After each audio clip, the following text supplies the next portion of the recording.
believe in a future where every person has the opportunity to build a business, to own a home, to build intergenerational wealth. Yeah, sure you do. Well, the economy doesn't look so solid right now under the Kamanomics. I'm still trying to get that word out. The Kamanomics. Bidenomics was much easier to say. Welcome to Friday in the Chris Plant Show. I'll get my brain working. It's Mike Opelka in for Chris Plant. Friday, Luya to you. We are celebrating the weekend, but we're also looking nervously at the economic reports we're getting today. The jobs report was not good. And after yesterday's serious drop on Wall Street, we're now seeing another one. It's almost down 1,000 points just this morning. This is obviously going to be a problem. And usually on a day like today where we have Americans who were freed, political prisoners who were freed from Russia, and you would think the president would be eager to get out and talk about it, I'll bet you they're a little nervous to go up in front of live microphones today because there will be questions on the economy. Our economy is now teetering. We have a massive debt we talked about earlier on the show. We have Intel Corporation, the big chip maker, saying they're going to lay off 15,000 people. 15,000 jobs gone.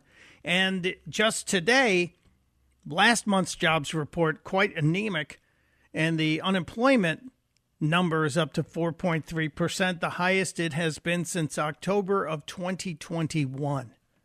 The house of cards on which the Biden and Harris administration is been relying to hang on until Election Day appears to be ready to tumble. And that's not good for any American. It's not good for any of us.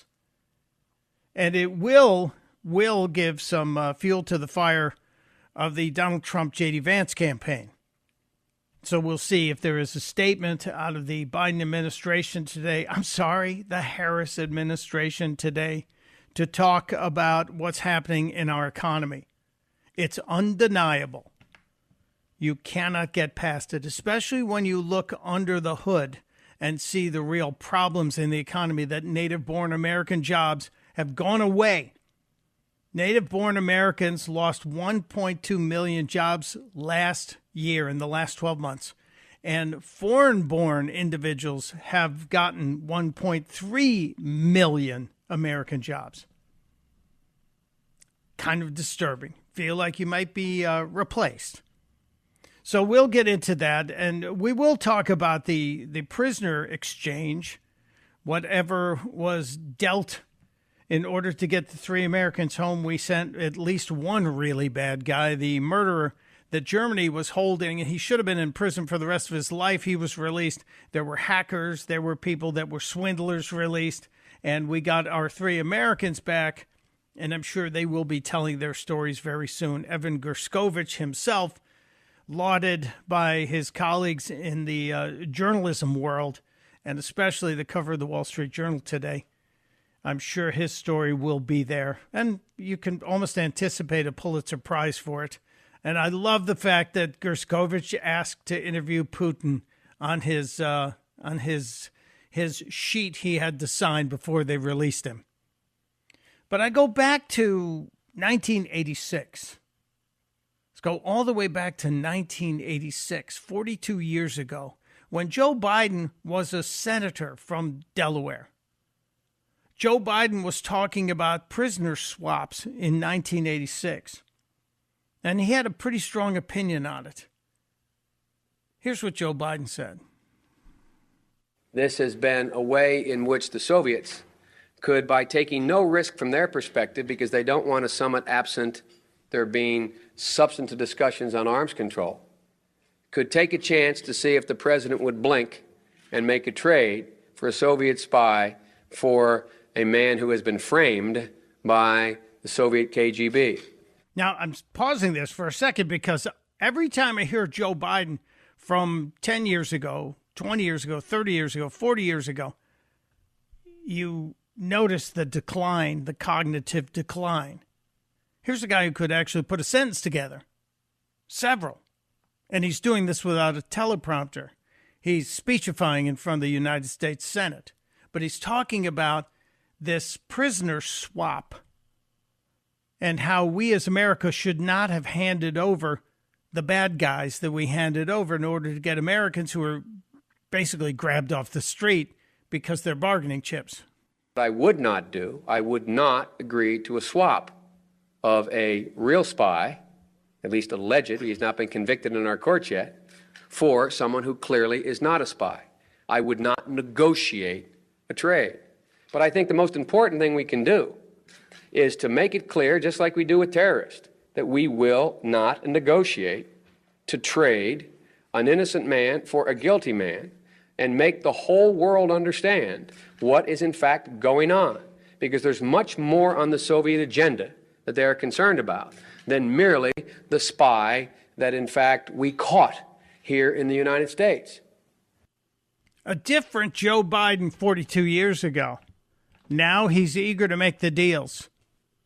And Donald Trump, as we played earlier, pointed out that he didn't want to give away so much as a nickel to get these people back. Joe Biden has now negotiated to get a convicted murderer released. I'm happy our Americans are home. I know people are saying, but Mike, we got our Americans back home. Yes, that is key. That is important. That's critical. I just wonder how much damage will be done in the future by the people we have released. It is a great concern. A great concern. Really troubling.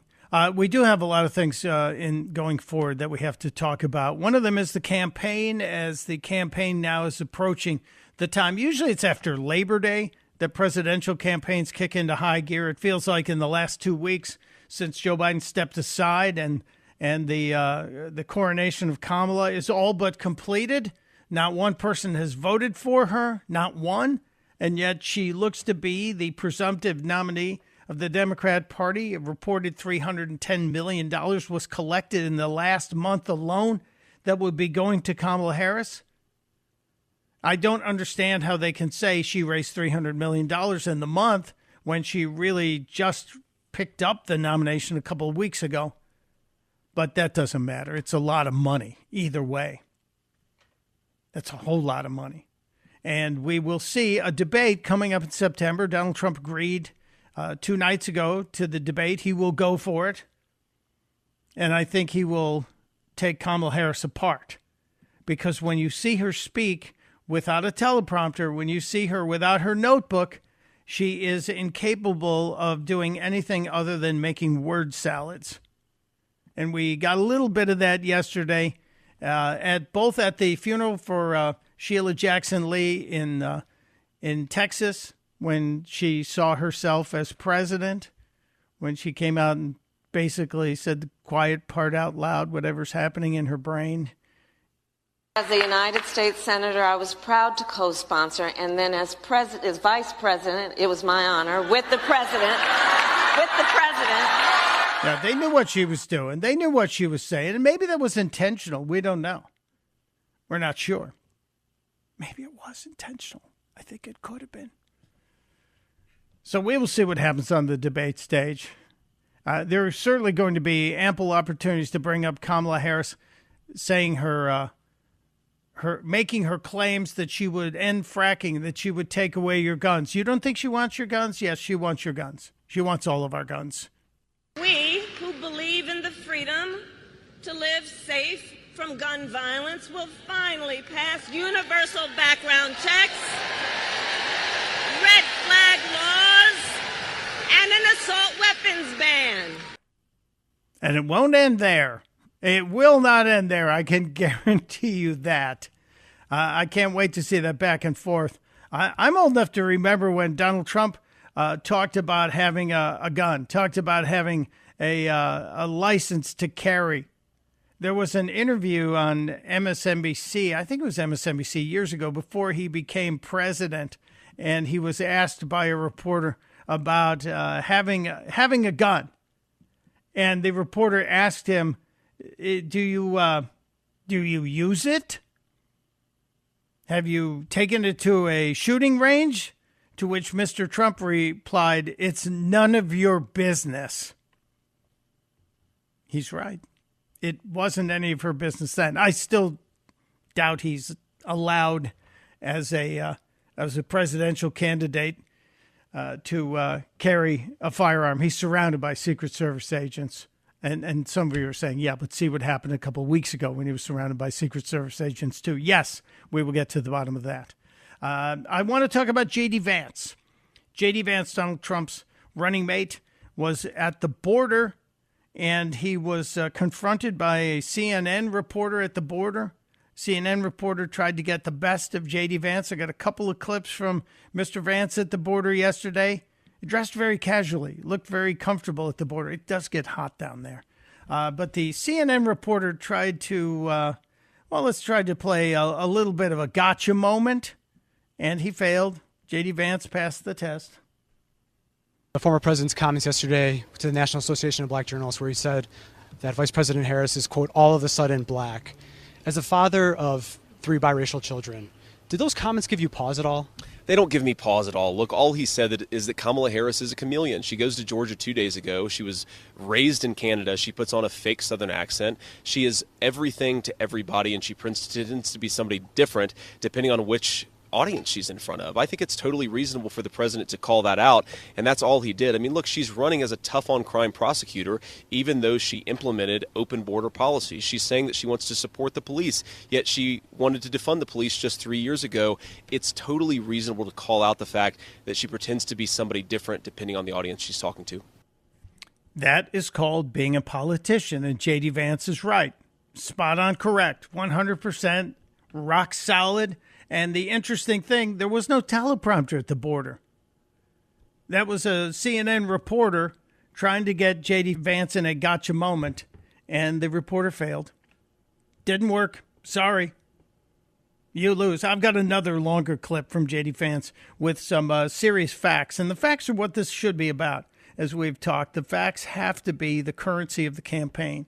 We can't get into the personal attacks. I know there will be the politics of personal destruction happening against Donald Trump, against J.D. Vance. But if we come at him with the facts, you can't lose. And following Donald Trump's speech in front of the black journalists in Chicago, Armstrong Williams, who happens to be a black man, had some things to say, and I'll share that with you as well. And, of course, all of you have been chiming in today. I think I have time to grab a call here. Let us see. Let's go to line 4 and Richard in Manassas, Virginia. Hello, Richard. Welcome to the Chris Plant Show. Hey, thanks for taking my call, Mike. Great job, as always, every time you fill in for Chris Plant. Thank you, sir. I just wanted to, you're more than welcome. Just want to say, every time this administration has spoken over the last 3, almost 4 years now, all we hear is how committed they are to border security, that they take national security very seriously, but they never do anything. It's always this impression that they try to create, but they never have actual, well, we did this and we deployed this many more people. There's never an action that follows any of their words. It's always this Richard, that they put in there. I'm going to take the other side here, and I'm going to tell you there is an action. They opened the border. They allowed people to come in. They swarmed our southern border with millions of people. Our northern border had tens of thousands of people come across. They also said that we can't detain them, so they did that. They caught them and they released them. And so to say that they're doing nothing, you're just mischaracterizing them, Richard. They have opened the borders. It's a complete lie to say they've done nothing. Seriously. I know. But then when you say they take it seriously, you're also saying that you're trying to do something positive. But you're right, they don't do that. But they want to create this impression that what they are doing is positive. Just like what Kamala Harris supposedly was in the meetings when the negotiations were happening. But it doesn't mean she had anything to do with it. as an example. That's the story. They're now going to tell us that she was the negotiator that made the German chancellor finally say, yes, of course, we'll release the convicted murderer and you can get your people home. That's going to be the story that's going to be written, and we will see it. I got to take a break. I'm running late here, Richard, but thank you for that. You're right. They try to sound serious, but let's look at action. Let's look at facts. Let's look at results. Sadly, we're seeing the results in the economy. Sadly, we've seen them at the gas stations, and sadly, we've seen them at the grocery stores, and if you're trying to buy a home, at the banks with the mortgage rates. It's not going to get fixed overnight. It's going to take a real leader. It's Mike Opelka in for Chris Plant on The Chris Plant Show. You're listening to The Chris Plant Show.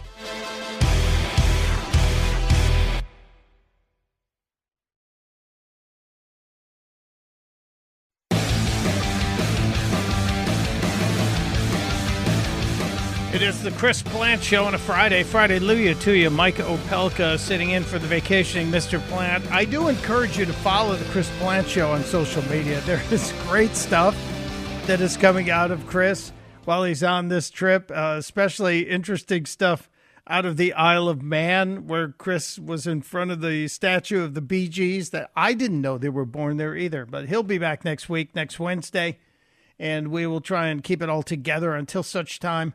Yesterday, we spent considerable time being outraged by the Olympic boxer, the woman, the Italian woman who was beaten into submission by a man pretending to be a woman, has the X and Y chromosomes. That's how we used to decide gender, sex, etc. And it happened again. It happened again less than an hour ago, second day in a row. A biological man has beaten the living tar out of a woman at the Olympics. Lin Yu-ting was banned from the Women's Boxing World Championships last year for having male chromosomes, X and Y chromosomes. The Olympics said, no big deal. You come in here. You can beat up on some women. And an Uzbek woman got absolutely hammered by this guy. 2 days in a row. What's it going to take for people to stand up for women? What is it going to take? Is it going to take for all the other women in the competition just to walk away? You can't blame them for wanting to try. They've worked 4 years, but it is an abomination. And yesterday was the day that the new Title IX restrictions or changes went into effect. Men can now take academic and athletic scholarships away from women. They can have access to their bathrooms and locker rooms. Yes, you're being replaced, women, by men. And the only change that'll happen is if you reinstall sanity with a Donald Trump in the White House. It's Opelka in for Chris Plant on The Chris Plant Show. This is The Chris Plant Show.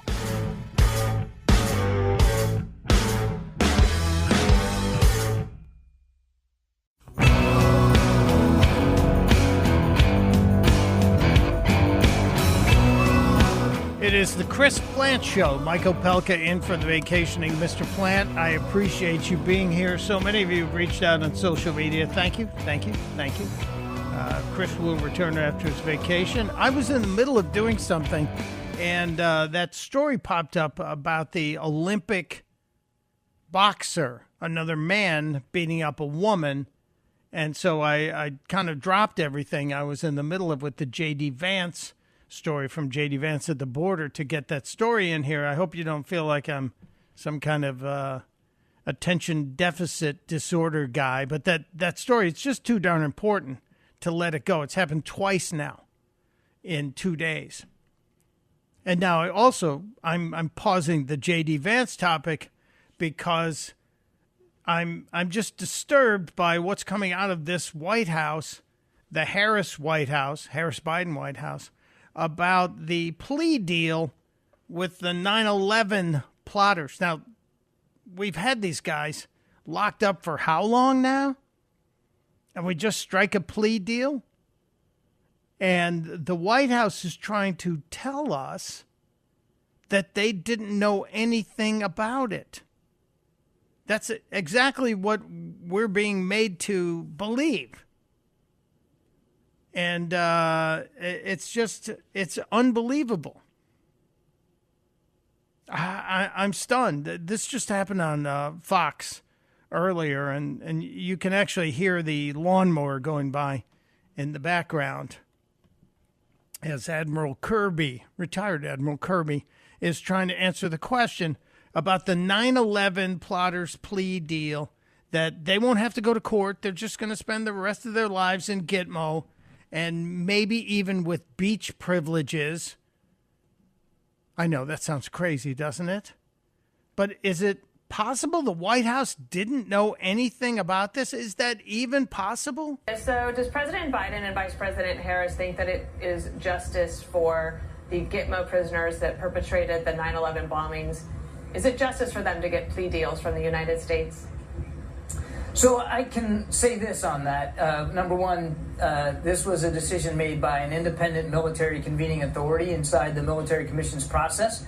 The White House was not aware that the deal was in the works. In fact, we weren't even aware that it had been inked until just a couple of days ago. The president has asked his national security team, to discuss as appropriate with Department of Defense officials this particular arrangement and to try to get a little bit more information on it. I really can't say much more than that, given that this was, in fact, a decision made by an independent military convening authority. So the word kakistocracy that we use to describe this administration is more than appropriate. If these guys are given this plea deal, which apparently has been signed and allowed to live, and there is a discussion about the negotiation about will they be put in a general population where they can have visitors, or will they be in solitary for the rest of their lives? They should be in solitary for the rest of their lives, and they shouldn't have beach privileges. And there is now a report that Biden is going to try and close Gitmo before the end of his term. That's floating out there. I'm probably not the only one outraged by this, but let's find out. Let's go to line 4 and Joe in Virginia. Hello, Joe. Welcome to the program. There are some positive things that can occur because of this plea deal. Okay. Let's hope.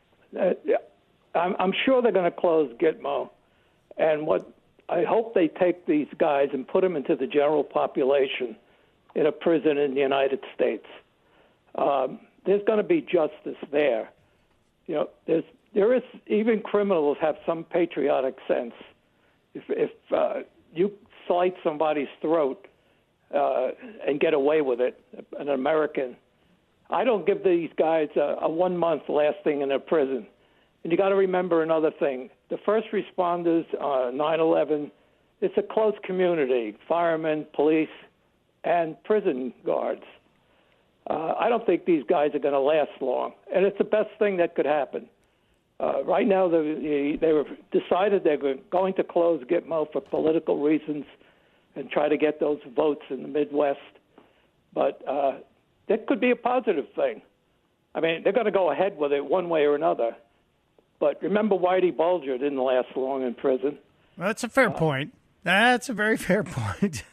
Yeah, I just, it just irks me because I had a front row seat to September 11th, as did Chris and his relationship with the Pentagon. I was 1.1 miles away from the World Trade Center when it was hit, and I lost 3 friends in that building, and it never stops being a sore point for me. So I've always wanted the people who were behind it to be under the ground. Not in the jail. I wanted them under the jail. So it irks me that they won't get a trial. The families won't get satisfaction, I don't believe. But I understand what you're saying. Maybe just put them in general pop in a regular prison and see how they survive. Exactly. Interesting point. Exactly. That's the best thing that could happen. I mean, under the circumstances, the Biden administration is politicizing the entire situation. So let's take advantage of it. And, these first responders have very close friends with prison wards, prison officials. So a little prison justice is what might be doled out here. A little jailhouse justice. I'm not calling for them, but these guys are vicious murderers, and they're laughing at us in the Mideast, where they decapitate people for just saying the wrong thing. You're absolutely right. Well, thanks for the perspective on that, Joe. I appreciate it. Thank you, sir. I want to get back because I promised the J.D. Vance thing, and Jeff and I were talking about this. Jeff Wolf has been shepherding me through my vacation replacement for Chris, and as I said, he'll return next week. And Jasmine's on the phones, taking care of all business. And we talked a little bit about J.D. Vance, who was down at the border, and he was delivering facts at the border. And say what you will about the left's attacks on J.D. Vance for being weird and going after Donald Trump for being weird. If this is weird, then call me weird. They started their administration. Kamala Harris came into office making promises, and she kept those promises to open the American southern border. They stopped deportations on day one. They stopped construction of the border wall on day one. We see the border wall sitting here, ready to be completed behind us, and that can't happen because of Kamala Harris's administration. They reinstated catch and release, and they stopped remain in Mexico. So all of these asylum claimants who come to our border, they can now get released into our country because they're not forced to stay in Mexico while we adjudicate their asylum claims. Now, did you notice that J.D. Vance referred to the administration as the Kamala Harris administration? If she's going to pretend to be the president, which she is doing, I think it's fair to start labeling her as the head of that administration, especially when we're talking about the failures. I think that's really key. I thought Vance very good at the border here. Let's get a little bit more of this. And we have to remember that as terrible and idiotic as these policies were, they cause real human beings to suffer. A lot of you know my story, and I have been a little kid waiting at the bedside of his mother, angry that his mom took something that she shouldn't have taken, but praying to God, please, Jesus, let her wake up. And the unfortunate truth is because of the poison that Kamala Harris has let come into this country, there are a lot of those prayers that won't be answered. There are a lot of parents that won't wake up because when you take fentanyl, you don't wake up. It takes your life.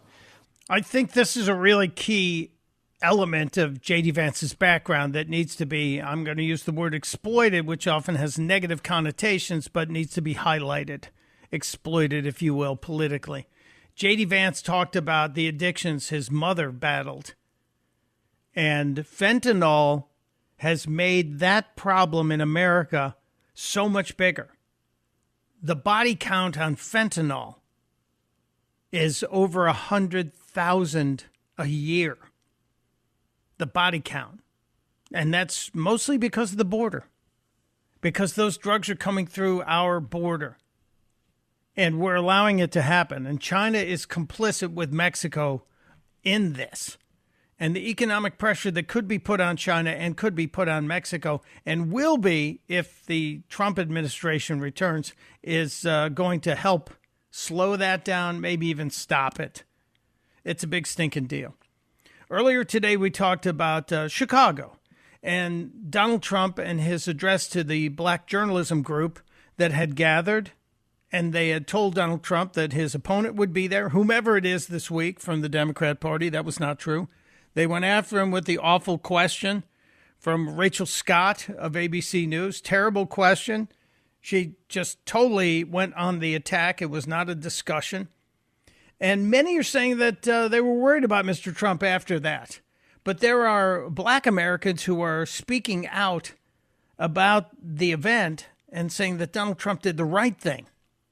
Just by being there, he did the right thing, but he also comported himself appropriately. One such individual, Armstrong Williams, who I'm sure you've seen in different places, Armstrong Williams posted his take on Donald Trump in Chicago with the black journalist group. You know, kudos to former President Donald Trump today for showing up at the National Association of Black Journalists in Chicago for the discussion. And kudos to the journalists who had a strong pushback from their members not to invite him.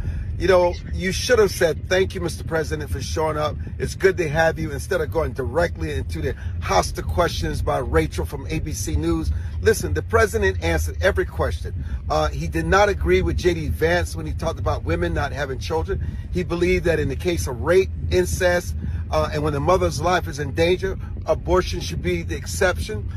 He talked about how he supported historical black colleges and universities, opportunity zones with Senator Tim Scott. Now, Armstrong Williams is just giving you the facts, and you're not hearing any of this on the mainstream media. But why would you? This makes Donald Trump sound credible and competent. But it's great to hear this from a person who witnessed it firsthand, who also happens to be a member of the black community. Answer all the questions. He acquitted himself well. You may not like Trump and say whatever you want to say, but Trump is authentic. He's not a hypocrite.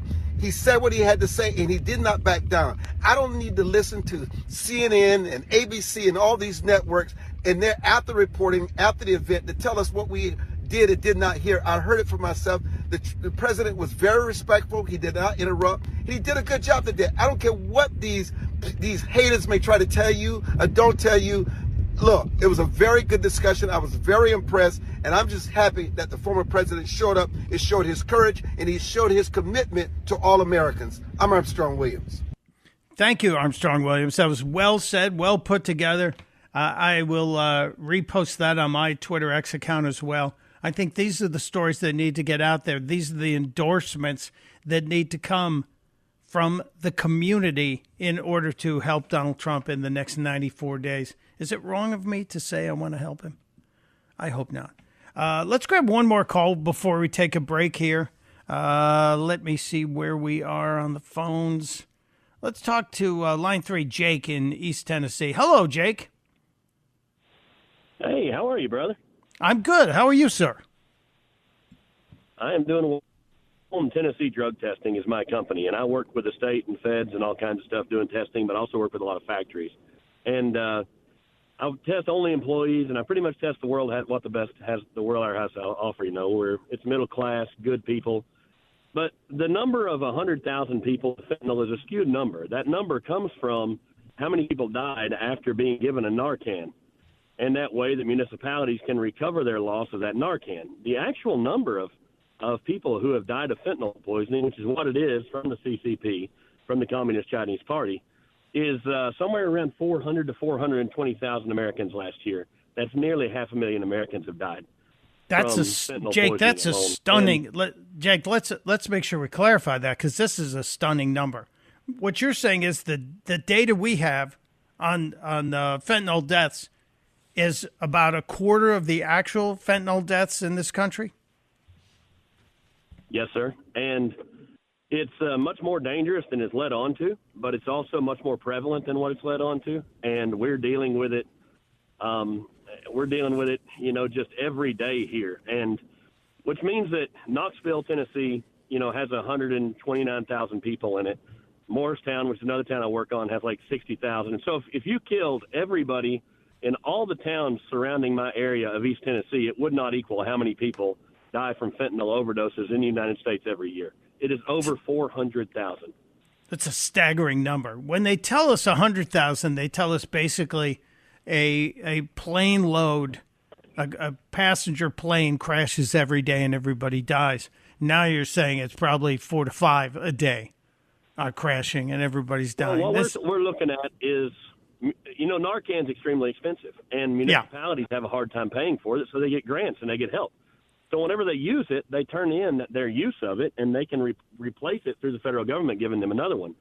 So the numbers come from all the Narcans that were used that still had a death at the end of the Narcan. And how many people, slip away without being Narcaned is an extreme amount. And so we have a lot of problems with that. I wish somebody in the mainstream media... We don't make that much fentanyl in America. Yeah, we don't. We don't make that much fentanyl in America. It's being made by Chinese scientists, and the laborers are cartel laborers down there in Mexico, and the Chinese party is giving it to Mexico for free to invade America to poison us, is what they're doing, and that's exactly what's happening. And that's where the squeeze needs to be on China, because they're making the materials, they're being assembled in Mexico and then transported across our border, and it is having a massive effect on us. I wish some journalist would get into this. I'm up against the clock here, Jake. Here's the problem.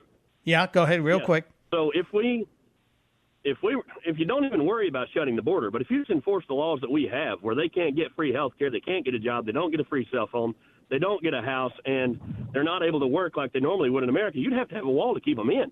So let's just enforce the laws that we have and screw the wall. Let's just get rid of them.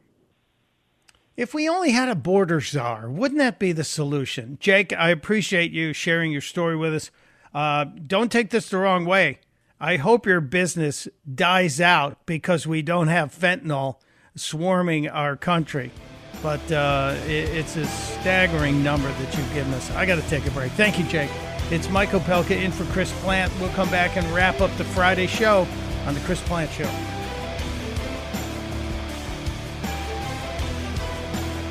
There's only one Chris Plant. The Chris Plant Show.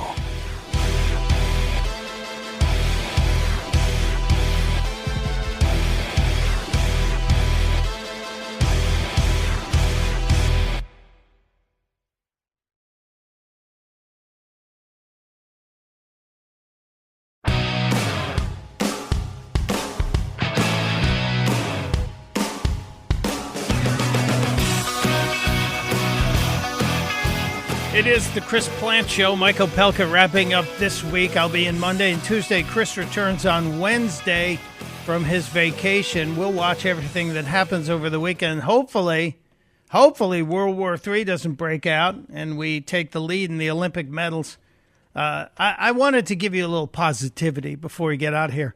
Last night, after she won the gold medal in the all-around gymnastics competition, Simone Biles gave a little bit of a inspirational message to everybody who's battling demons out there, talking about what she did before she won her Olympic gold. 3 years ago, I never thought I'd step foot on a gymnastics floor again just because of everything that had happened. But with the help of Cecile and Laurent, I got back in the gym and worked really hard mentally and physically. Even this morning at 7 a.m., I saw my therapist, and there's a time change. So she is so amazing for allowing me to do that these couple of days here in Paris. So just making sure I'm mentally well. I think you see that out on the competition floor. 3 years ago, she talked to somebody. She has a remarkable skill, a gift, physical skill. She's the best ever in the gymnastics world, the most decorated American gymnast ever. And she's there because she talked to somebody about her troubles, about her problems. Talk to each other. It's a good idea. And have a great weekend and get outside. And then we'll get together Monday and Tuesday, and Chris will be back on Wednesday. Till next time, thank you, Jeff. Thank you, Jasmine. Thank all of you. And testudo, my friends. Testudo.